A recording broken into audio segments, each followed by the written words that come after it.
Polisi menangkap seorang pria yang diduga menjadi pengedar sabu jaringan lapas di Kendari, Sulawesi Tenggara. Petugas juga mengamankan barang bukti sabu yang disembunyikan di depan rumah pelaku.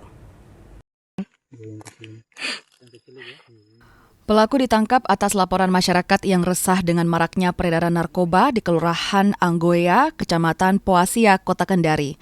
Pelaku berinisial AN ditangkap menyembunyikan 9 saset sabu siap edar di semak-semak depan rumahnya. Pelaku mengaku mendapat barang haram tersebut dari seseorang bernama Bos yang diduga berada di salah satu lapas di Sultra. Awalnya mendapat informasi dari masyarakat tentang keresahan di sekitar SPBU Anggoya, Kecamatan Poasia. Kemudian setelah anggota melaksanakan lidik, dilakukan upaya paksa berupa penggeledahan badan, kemudian kendaraan yang dilakukan kepada saudara AP. Kemudian pada saat itu anggota tidak menemukan untuk BB, kemudian dilakukan pengembangan, kemudian akhirnya dilakukan pengecekan HP, didapat bahwa narkotika jenis sabu seberat 25,52. Jadi untuk sementara dari hasil pemeriksaan bahwa pelaku merupakan pengedar.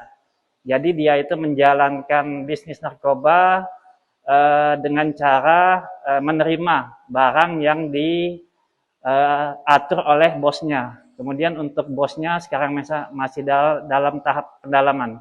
Polisi masih melakukan penyidikan untuk mengungkap pemasok barang haram tersebut. Akibat perbuatannya, pelaku terancam undang-undang tentang narkotika dengan ancaman hukuman di atas 5 tahun penjara. Sylvian Sakia, Kompas TV Kendari, Sulawesi Tenggara.